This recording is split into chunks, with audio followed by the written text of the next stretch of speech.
can start. Greetings.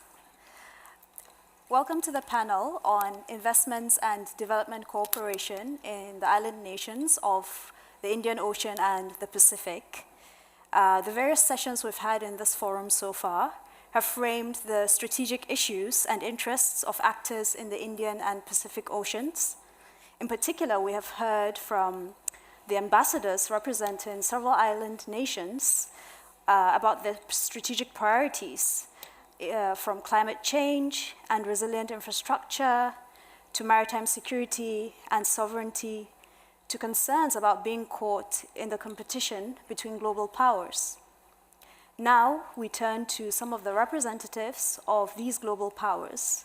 Countries like Australia, France, Japan, India, the United States, the United Kingdom, and China are all important actors in the region, providing development finance, constructing infrastructure, providing technical assistance, and other forms of foreign aid.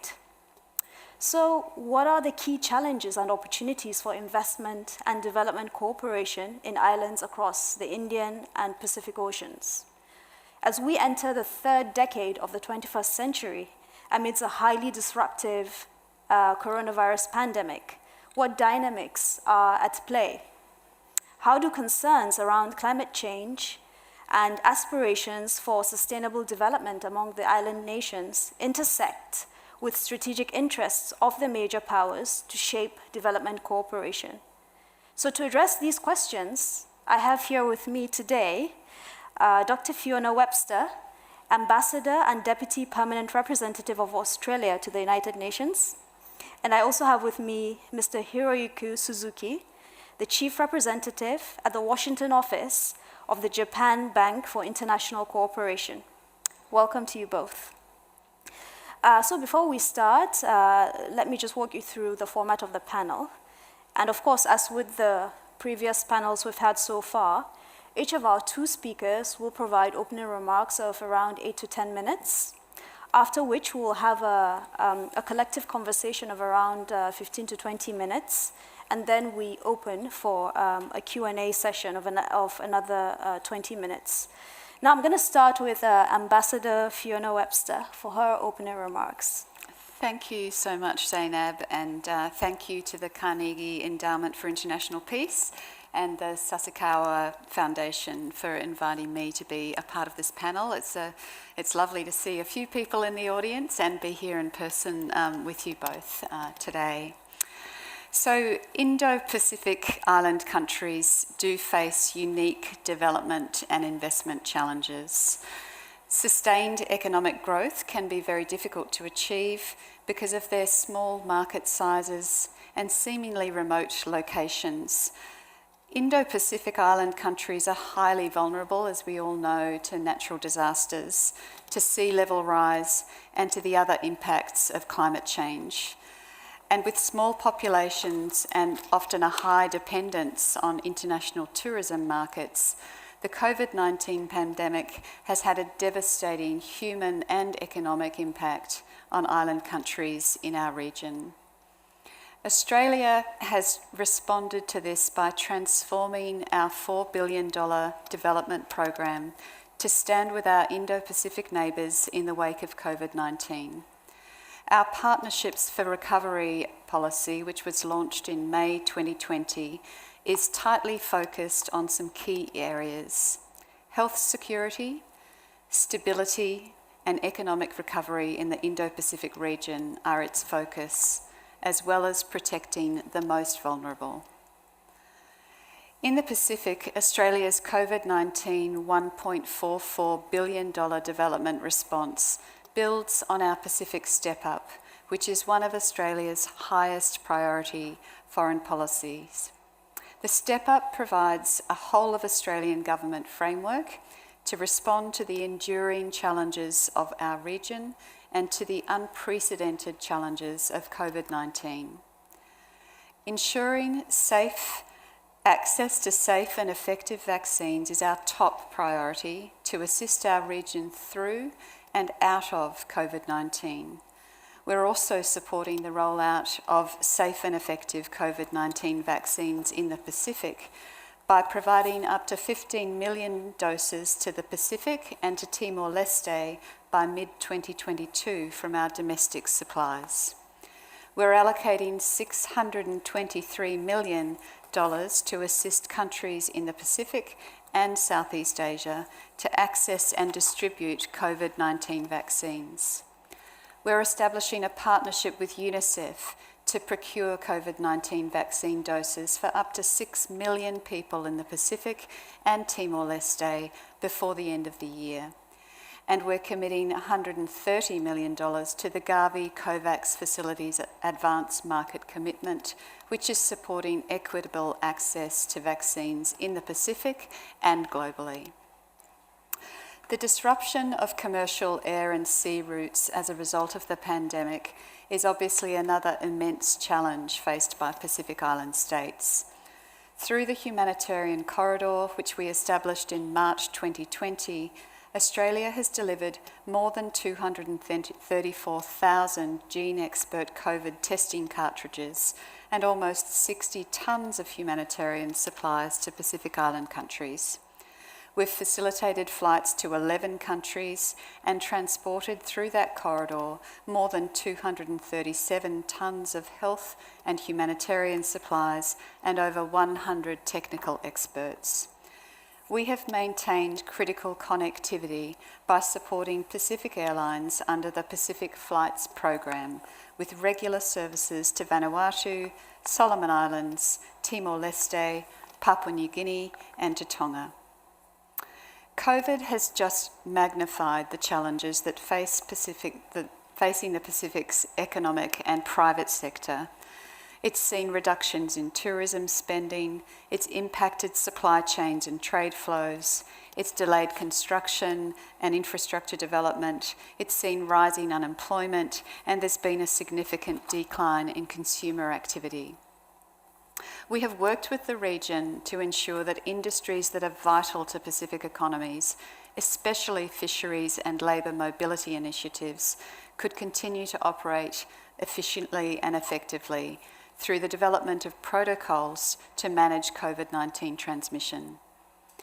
Our support to the Pacific also includes partnering with our neighbours to deliver critical and strategic infrastructure in our region, with targeted loans through our $2 billion Australian infrastructure financing facility for the Pacific. And we're working with international partners, including Japan, New Zealand, France, the United States, the European Union, and multilateral development banks to support the region's economic recovery. This includes coordinating fiscal support, infrastructure financing, health system strengthening, support for vaccines, and joint advocacy for debt suspension under the G20 Paris Club Debt Service Suspension Initiative. It's a mouthful. Throughout the crisis, we're also continuing to promote gender equality and women's empowerment in the Pacific, and we're supporting the most vulnerable Pacific communities, including by providing $170 million over 5 years through Pacific Women Lead. Australia is working more closely than ever with the Pacific on issues of greatest concern, which include, of course, climate change. Consistent with the Forum Leaders' Kainaki 2 Declaration for Urgent Climate Change Action Now, Australia is investing in building the Pacific's climate change and disaster resilience. Australia's security engagement remains critical to the region's recovery from COVID-19. We're committed to the Forum Leaders' Boy Declaration on Regional Security that outlines an expanded concept of security to ensure the stability and prosperity of our Blue Pacific. Our support includes important partners like the Australian Border Force, the Australian Defence Force, Australia Pacific Security College, and the Pacific Fusion Centre. In the Indian Ocean, our focus has naturally been on our immediate neighbours in the Pacific, but of course the Indian Ocean is also vital to our national interests. That's the Indo in Indo-Pacific. Australia is also playing an active role in supporting development and investment outcomes in the Indian Ocean. Our priority in the Indian Ocean is to help address the challenges facing the region by helping countries respond to the health and economic impacts of the pandemic, and by promoting maritime safety and security, combating illegal, unreported and unregulated fishing, and responding to marine environmental challenges, from marine plastic pollution to climate change. We're doing this by delivering a $17.5 million humanitarian package for the Northeast Indian Ocean region. That's Sri Lanka, the Maldives, and also Nepal.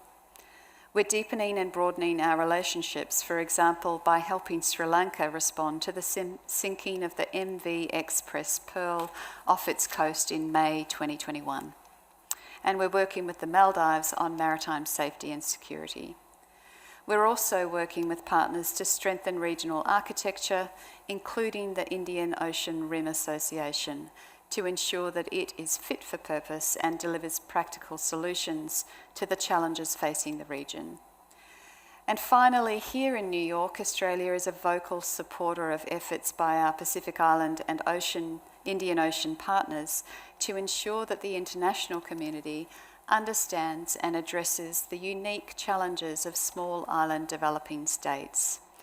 Australia is a long-standing supporter of the 2014 Samoa Pathway, which is the dedicated, internationally agreed program of action for SIDS for 2014 through to 2024. Australia is absolutely committed to working with our Indo-Pacific partners to realise a shared vision for an inclusive and resilient region, which is shaped by the interests, the needs and the perspectives of island nations. Thank you. Thanks. Thank you, Ambassador. That was very informative.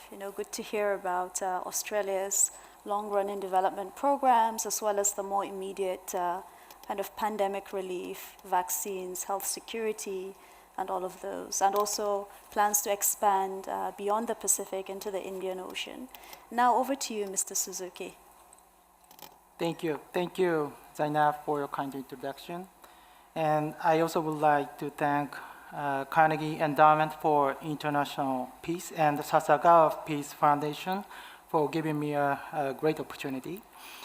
And it is my great pleasure to be part of the discussion of the timely and important topic, Ocean Nations and Indo-Pacific Islands Dialogue.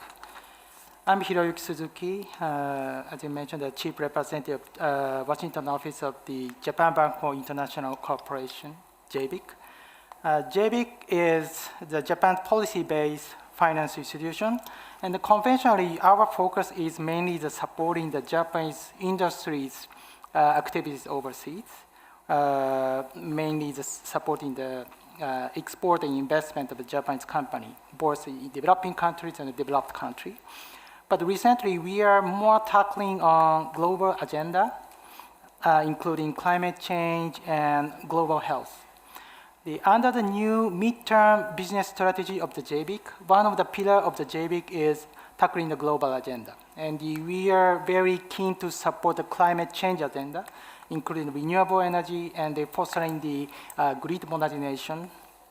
And regarding the global health, I would like to mention that under the quadrilateral cooperation, we had the first Quad Summit in spring, at that time virtually, and the JBIC is a part of the vaccine cooperation among the 4 countries. And we are, together with our main counterpart, USDFC, we are making our best effort to make a good announcement later this year, this week, at the timing of the second Quad Summit, together with US, Australia, and India. And geographically, JBIC's main portfolio is obviously the Indo-Pacific. So under the free and open Indo-Pacific, which was originally promoted by the former Prime Minister Abe. So today, let me briefly explain about JBIC's effort to enhance the free and open Indo-Pacific. About 4 years ago, 2017, November, we originally signed the MOU with current USDFC, at that time the OPIC, The OPIC was transformed to the new U.S. Development Finance Institution, USDFC, under the support from the bipartisan, strong support both Republican and the Democrats. So, and under this bilateral cooperation between JBIC and USDFC, it's a cornerstone to promote the free and open Indo-Pacific together with other countries. This bilateral cooperation transformed to the trilateral cooperation in 2018, together with our colleagues from Australia. And we signed a MOU, JBIC, among JBIC, USDFC, and the DFAT and the EFA of Australia. And under the trilateral cooperation platform, we already sent a joint mission to some regional countries, including Papua New Guinea, Indonesia, and Vietnam. Last year was unfortunately due to the COVID situation, we sent a virtual joint mission. And we are discussing with US and Australian colleagues to continue such kind of the joint mission to the region. So I would like to stress that what is important to enhance our effort is, firstly, we have to carefully hear from the voice from the region. So therefore, this event is very useful for JBIC to hear already from some sincere voice from the regional countries. Yesterday, I heard the useful opinion from the Marshall Islands, Mauritius, Maldives, and today we had a discussion with Sri Lanka and the Kiribati, and I look forward to hearing from Fiji for the next session. And I would like to also mention that under the trilateral cooperation, we signed the first financing support beginning of this year to Palau, and we supported the Palau subsea cable project together with grant facility from the USAID and DFAT. And we provided export finance together with the Japanese private financial institution. So it is a very unique that we created a combination between the grant facility and the commercial financing. So in case of the island country, as the domestic market is very small, so it is very hard to find a commercial viable project. So I think still it is challenging, but we would like to keep our effort to how to collaborate between the commercial finance and the grant facility. And that I strongly believe its response toward the request from the regional voice. They clearly need foreign direct investment. So we would like to keep our effort together with Australia and United States. And after the signing the first tangible project, JBIC also continued the effort for the Pacific region. We committed this March, we committed the direct investment together with Japanese utility companies towards a Fijian power company. And our main purpose is utilizing the Japanese utility companies' rich know-how and the technology of the renewable energy to achieve the national development plan of the climate change of the Fiji. That's our current effort, and we would like to keep our effort to the Indian Ocean country also. So currently, our conventional focus was more focusing on the Pacific region and the ASEAN region, but we would like to expand broader Indian Ocean country, not only the island country, but also the East African country also. So I stop here, and I look forward to have a fruitful discussion today. Thank you. Excellent. Thank you so much, Mr. Suzuki. Good to hear about the JBIC's strategy, but also its priorities around its investments, and of course, something personal to me, being from the African continent and heading the Africa program at the Carnegie Endowment, to hear that there are plans to expand to the African continent. So there are a couple of questions that I would like to pose to each of you to follow up on some of the issues that you raised. To Ambassador Webster, I wanted to get a sense from you on the fact that we're in an era of great power competition, and certainly one of these great powers is China. which is engaged also in development financing in the Pacific. So my question then is, how is your country, Australia, navigating and managing this great power competition, given also your strategic interests in the region? Thank you. That's a good question, Zainab, and a welcome one. I mean, as you all know, our engagement in the Indo-Pacific region is absolutely driven by our commitment to a peaceful, a secure and a stable region. We are a member of the Pacific Islands Forum and a member of the broader Pacific family, and our engagement in the region is long-term and enduring. In fact, our Prime Minister will soon be able to listen and participate in a summit of those PIF leaders with the Secretary-General just later this week, when they will gather virtually in the margins of our Leaders' Week here. We don't see our engagement in the region purely through a strategic lens. We're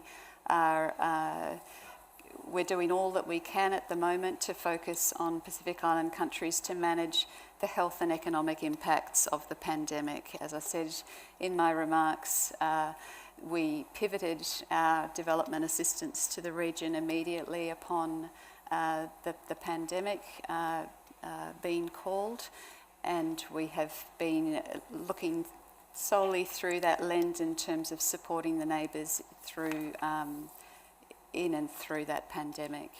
We continue to encourage all countries, big countries like China and small countries, to exercise their power in a region in a way that enhances that stability. It reinforces international law and it respects the rights of sovereign states. And we'll continue to coordinate our assistance as closely as possible with all our international partners, including Japan, and I was pleased to hear about the range of projects that Australia is coordinating with Japan in the region, and with all other partners too. Thank you. Excellent. And to Mr. Suzuki as well, within this context of great power competition, what are some of the opportunities and risks for JBIC as a DFI, Development Finance Institution in the region? So I would say JBIC's effort is more engagement approach rather than confrontational approach toward the specific country. But when we engage with certain countries, we always request them to set up the certain international conditions. And two years ago, Japan hosted the G20 in Osaka. At that time, G20 countries agreed to have a certain principle of the quality infrastructure. And based on this principle, now JBIC together with Australia and US to set up a certain criteria of the operational criteria to achieve the quality infrastructure. It's very open for every country. Mm-hmm. And two years ago, JBIC and the Australian and the US DFC launched a Blue Dot network. Mm-hmm. And it's just something like setting the certification platform, the quality infrastructure. It's still under the discussion among the three countries, but we are very keen to outreach in this fall towards not only G7 countries, but also the regional country, including the ASEAN countries and the islands country. That's the current our effort of the JB. Yeah, okay, thank you very much. And to Ambassador Webster, another question is, given what we've heard so far since yesterday from the various countries about, their strategic interests, their strategic priorities, and they've made it very, very clear, diplomatically, but very clear. Climate change, for some of them, is an existential issue. They've spoken about pollution. They've spoken about the need for resilient infrastructure. And very importantly, I think across the board is that they are interested in economic development. They want to lift their people out of poverty. They want to boost shared prosperity. So on this front then, in your engagement with these countries, are there specific requests around these areas that you tend to receive from them? And how do you, when you receive those requests, how do you incorporate them into programming for development cooperation, for development financing? Thank you. So, look, we are proud to be a development partner of choice in the Pacific. We have a long-standing relationship, as I said, with Pacific Island countries.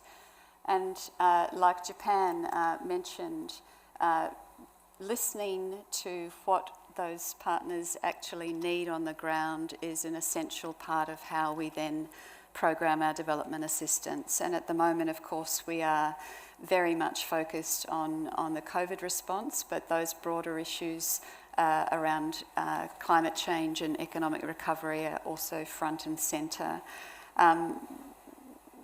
We are in partnership with them, and our Pacific Step Up is an example of how we've tried to increase our engagement in that region. That policy was brought into play in 2016, and it built on a long-standing policy of engagement in the region, but it was specifically about expanding and deepening our partnerships in the region, building on our long-standing engagement. It's a comprehensive strategy. It draws on the full range of national assets and resources to address the region's shared priorities. And just to give you a sense of that in terms of my Department of Foreign Affairs and Trade, it has grown from a division that was responsible for the Pacific to what is now called the Office of the Pacific, which has essentially 3 divisions within it dealing with different aspects of our engagement in the Pacific region across all manner of areas, which include health, finance, economic recovery, infrastructure and the like. The step up and labour mobility, of course, which I referred to earlier in my remarks. So by that, I really do mean it's comprehensive strategy. We have brought into that office expertise from across the government, and then we work as well in a whole of government way across many different departments within the Australian Commonwealth Public Service to deliver on those priorities. So that step up, which was in 2016, positioned us very well in terms of how we could respond rapidly and effectively to the pandemic. I do mention to my Pacific partners here, with whom I have a lot of engagement, that last year when I was back in Canberra and heading up our Consular and Crisis Management Division, the first meetings that we had across the department in the very early stages of the pandemic brought in our Pacific Office for the Pacific neighbours, colleagues, and the first question, aside from what we would do to assist Australians overseas, was what we were going to do to help the Pacific. And that was a separate track of activity, which we were fully focused on, and I mentioned in my remarks things like the humanitarian corridor, the flights and so forth, to continue delivering vital goods and services across the Pacific. We also restarted our Pacific labour mobility programs to provide opportunities for over 10,000 Pacific workers to come back and boost vital remittances flows to the region. As you'd appreciate, those remittances form an important part of the economy in the region, and we're getting very positive feedback on that. It's been challenging. Obviously, it continues to be challenging, particularly in that labour mobility space, with the range of quarantine requirements and so forth that we have, but we are working very hard and meeting with good success. Excellent. And, building on that question, over to you also, Mr. Suzuki. I know you mentioned that climate change and renewable energy are key areas of work for you. And I was wondering if you could give us specifics as to the kinds of, specific investments around combating or addressing climate change in these island nations. Are you investing in specific kinds of infrastructure? What exactly are you doing on that front? So we have to be carefully listen, as I mentioned, carefully listen from each country. Each country has each condition and each constraint.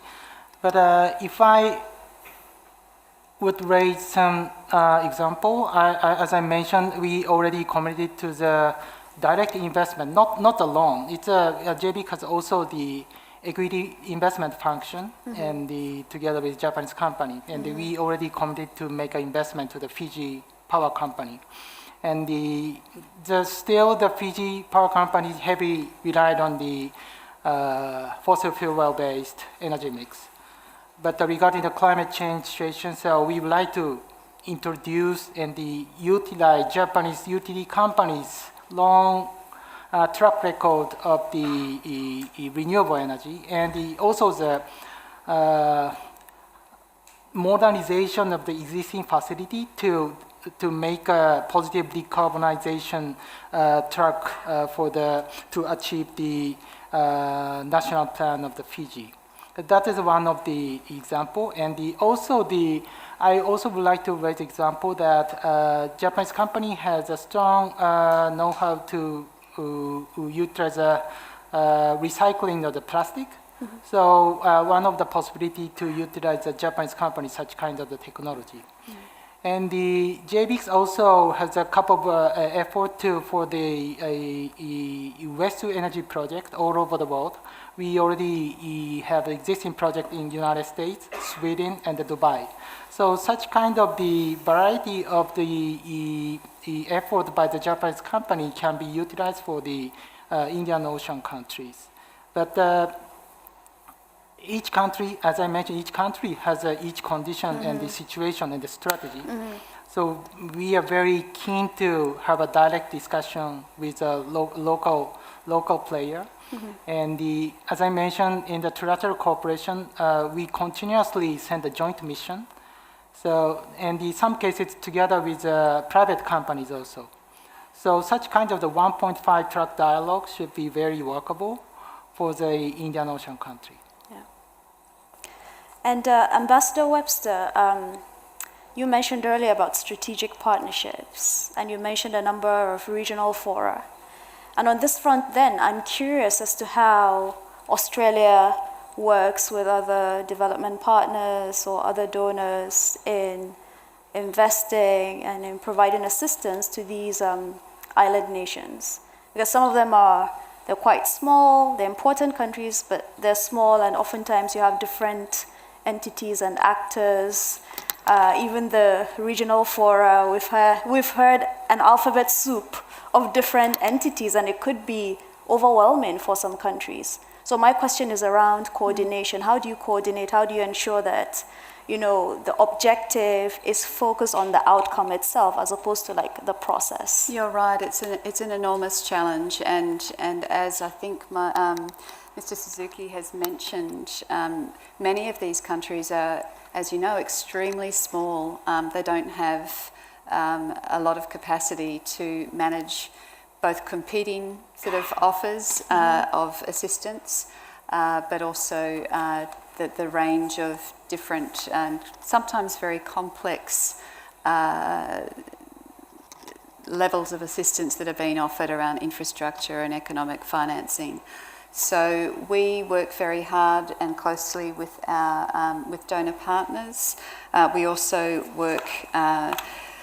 support Pacific private sector growth through a range of programs, things that improve, for example, the business enabling environment. We support businesses within communities which are important to growth, employment and development, so we try and build capacity in that way. We work to connect social impact investors, for example, with business opportunities in the Pacific that have potential to return growth. We help Pacific agricultural producers to meet the product quality and biosecurity requirements of destination markets, so that's where we're providing technical expertise. And we help Pacific Island countries access and derive maximum benefit from regional trade and investment opportunities. What we want to do is build capacity, and we can do that through offering technical expertise and advice. We also encourage our donor partners to help respond to the economic shock in the Pacific caused by the pandemic, and that's where we look to the ADB, for example, that's the Asia Development Bank, and the World Bank to assist. And in the context of COVID-related measures, ADB and the World Bank, for example, provided almost $560 million from the ADB and over $600 million from the World Bank for financial support to the Pacific in relation to COVID-19.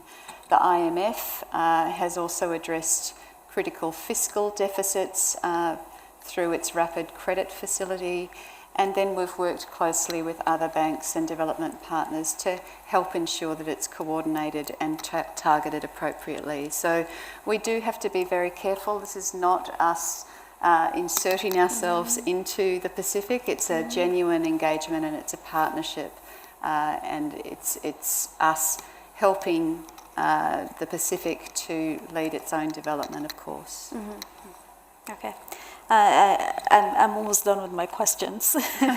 So, Mr. Suzuki, you mentioned plans to expand to the east coast of Africa and perhaps the rest of Africa. I was wondering if you could expand a bit more on that. What areas would JBIC be looking at expanding to? Is it technology? Is it the decarbonization agenda? What areas are to be expected in terms of focus on investments and development assistance? In the East African region, we have the existing transaction already. For example, with Tanzania, Mozambique, and I would say South Africa also. And obviously, the climate change is one of the potential topic to introduce a renewable energy rather than a fossil fuel. But still, the LNG would be the controversial to utilize under the energy transition period. So utilizing the LNG and in parallel fostering the renewable energy is one of the key possible, package to provide a solution for the region. And also, I would like to mention the creating the resilient supply chain is another issue for the Indian Ocean countries. And when we have an existing transaction with the East African countries, we found that there's a strong presence of the Indian companies in that region. So under the current geopolitical situation, we have to provide the support to create a resilient supply chain all over the region, Indian Ocean region. So one of the possibility to provide for the region is together with regional main players, including Indian companies, to collaborate together with the Japanese companies and Australian company and the U.S. companies to establish a resilient and the supply chain under this strategic rivalry situation. And to be a bit more specific, should we expect like a JBIC office in any African country, whether Mauritius or the Seychelles or Kenya or Senegal, anytime soon? So to put you on the spot. So to open the office, the strong voice from the region is very positive for JBIC, and then we are more easy to discuss with the Japanese government to create a new office in African region. And I also would like to mention that next year, Japan will hold a TICAD 8 conference. TICAD means the Tokyo International Conference on African Development. So regarding the next big conference between Japan and the African countries, it is a good timing to discuss such kind of issue, and we are very keen to expand our presence in African region. Excellent. Could I just in speaking about offices, so the resident coordinator system in the UN has been vital in the Pacific region, and one of the pleasing developments that we've seen over the last couple of years, the new Secretary General, or new in 2016 was an overhaul of that system, that resident coordinator system globally. What it did for us in the Pacific after ongoing advocacy was allow the opening of an office in the North Pacific, which is only just happening now, but it's been years in the making. And because those islands are so scattered, there's 14 that we have a resident coordinator for the UN in Papua New Guinea. Previously, we just had resident coordinators in Fiji and Samoa, and we now have a resident coordinator who will soon be in place in Kiribati. And that coordination, which we were talking about earlier, should be boosted through having UN presence in all of those locations, responding to the very specific needs of these disparate islands.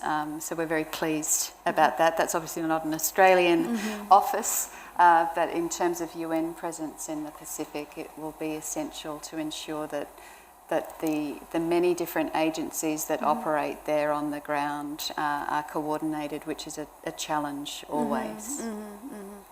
I mean, that's good to know, and good to know that you're also leveraging the instruments and offices of the UN to achieve this coordination. I would say.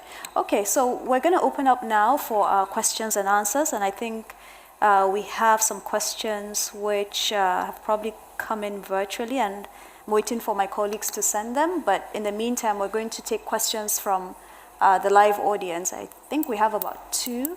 So can we get the microphones to them? To the gentleman over there in black, and then the lady in pink. Thank you, Dr. Usman.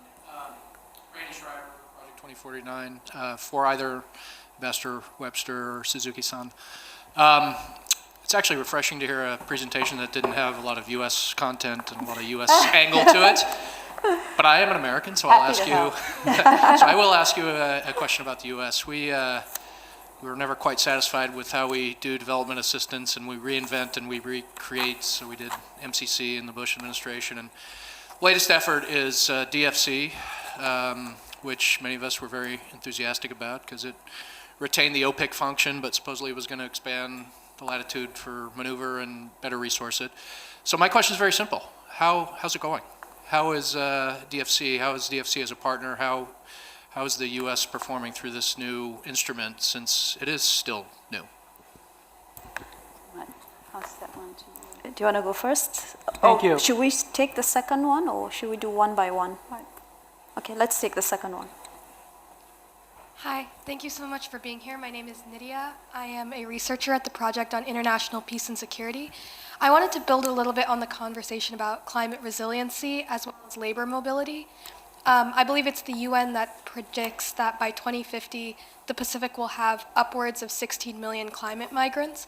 And I was wondering, when it comes to development finance organizations or development initiatives by Australia, is there anything that you guys are doing to plan for that future, and what do those programs look like? Okay. Do you want to go first, Mr. Suzuki? Okay, thank you. Thank you very much for a good question. And regarding the DFC, when I was in Tokyo, I was the JBIC country director for the United States. So I covered the MOU with DFC from Tokyo, and I'm the front line to discuss the enhancement of cooperation with DFC.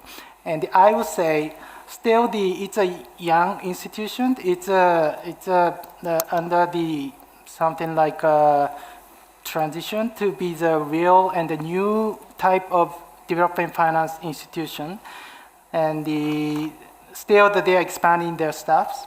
But I would say they're closely communicate with White House and also the USAID to supplement their the limitation of the capacity. So I would say it is very useful for JBIC to learn from their such kind of the coordination.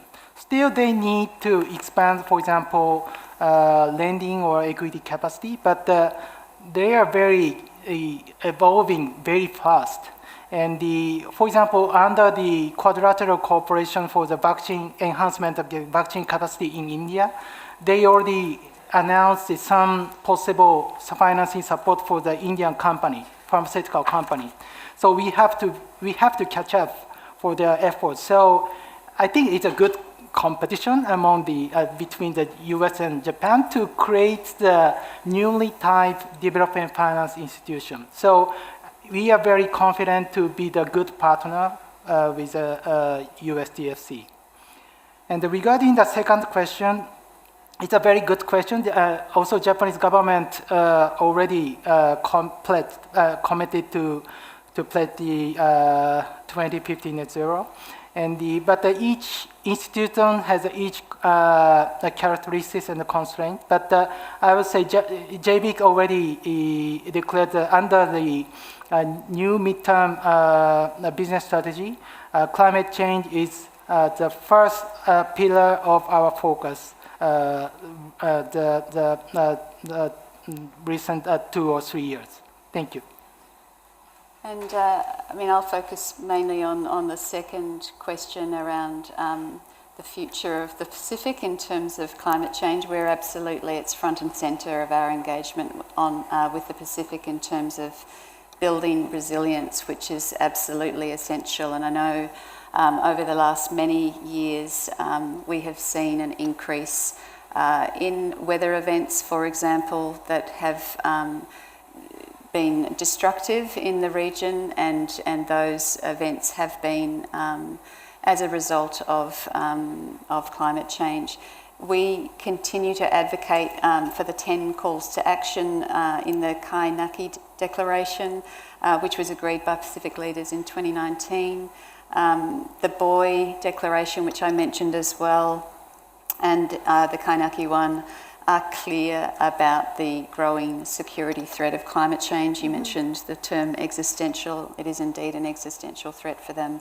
Extreme events that I mentioned, like cyclones, floods, droughts, and king tides are becoming much more frequent. So we're very focused on disaster resilience and preparedness efforts. We're focused on enhancing our investment in the region in resilient infrastructure. After those cyclones that raged through the region in 2015, 2016, there were increased efforts to build back better, and that's where we assist Pacific Island nations to build critical infrastructure like schools, hospitals and so forth that can withstand cyclones and so forth. And we're also exploring new ways of disaster risk financing. We've got a $2 billion infrastructure financing facility for the Pacific, which supports climate and disaster resilience infrastructure projects. Through a new $13.5 million program with UN Women, we're also supporting a comprehensive package for building women's resilience to disasters and climate change, particularly in the Pacific. And these efforts support the implementation of the Sendai Framework for Disaster Risk Reduction and, of course, the 2030 Agenda for Sustainable Development and our commitments under the Paris Agreement. So absolutely, resilience is key to the future in the Pacific, and we're very focused on that. Good. So we've got a couple more questions that have come in virtually. There are 3 of them, but I'll combine them in 2. The first is, what do you think is the key to sustainable development in the Indian and Pacific regions? And related to that is, how do issues around development affect or intersect with sovereignty, which is a key theme we've heard from these island nations and some of the countries, that sovereignty is so important to them. So what is the intersection between development cooperation and sovereignty? So that's question number 1. And then question number 2 is around China. Whether you have concerns for China's engagement in island nations' development and China's increasing involvement in the region. Do you want to go first, Mr. Suzuki? I would like to comment. It's a, my response is a combination of the response of the two questions. To achieve the sustainable development and also to respond to the concern toward China, we have to carefully coordinate internationally. Not only the allied country, but also the other countries and also the MDBs. For example, when we engage with other countries, we always mention some of the criteria of the international standard to provide the quality infrastructure. The openness, transparency, feasibility, and the debt sustainability of the host country, and the rule of law. It should apply to the island country. And the island countries is especially very vulnerable under the COVID situation. So we would like to expand our cooperation with MDBs, not only the World Bank Group and the ADBs, but also the IMF you mentioned.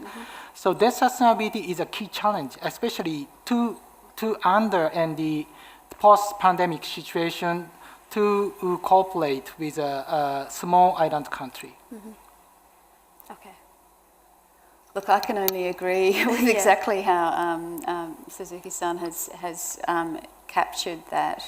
As I said in some of my other remarks, we always encourage other countries to assist in the region, but to do that in a spirit of partnership and cooperation and respect for sovereignty of those island states. And in terms of openness and transparency, that is an absolute given for us. Activity in that region must be consistent with international law, and we work very closely with other donor countries and with the MDBs and so on to ensure that that remains the case. So it's about respect.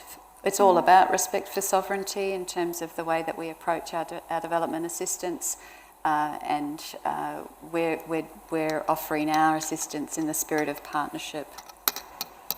Okay, so perhaps the final set of questions, and we've got one more that has just come in, and I'll also ask a final closing question.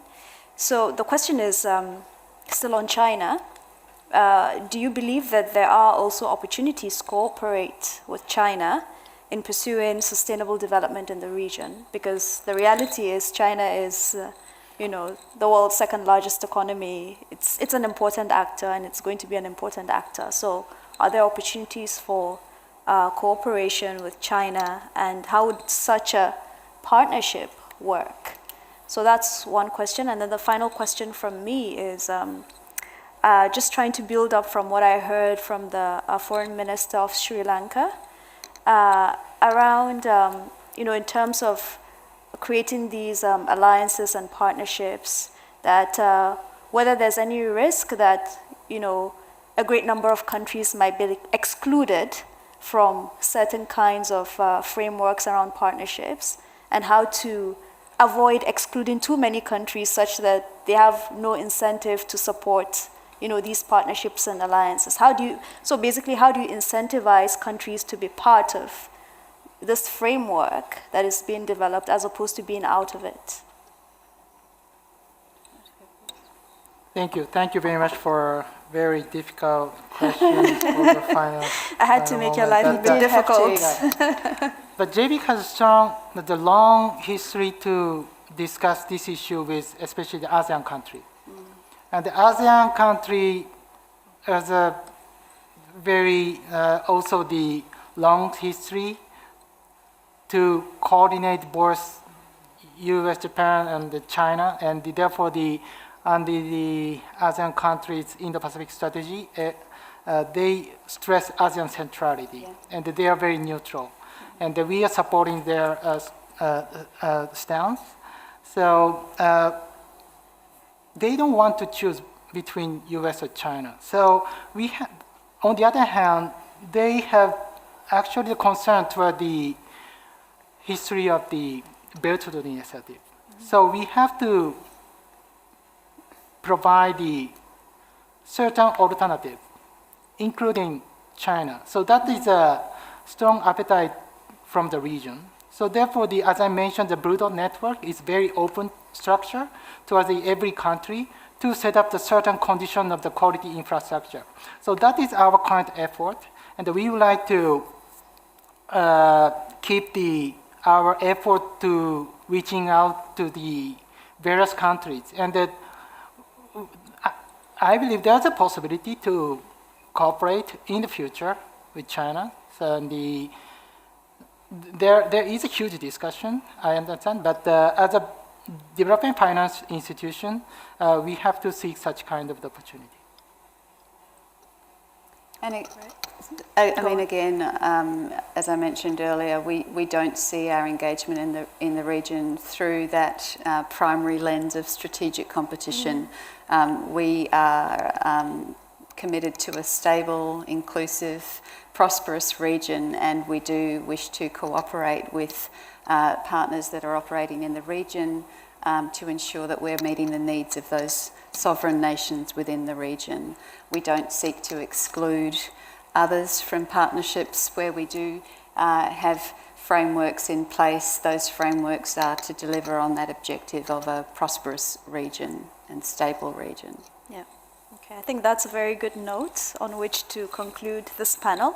So thank you everyone for joining us, and thank you Ambassador Webster and Mr. Suzuki. I think we've learned a lot about the priorities around investments and development cooperation for Australia, but also for Japan through the JBIC, and we're looking forward to engaging further. Thank you everyone. Thank you very much.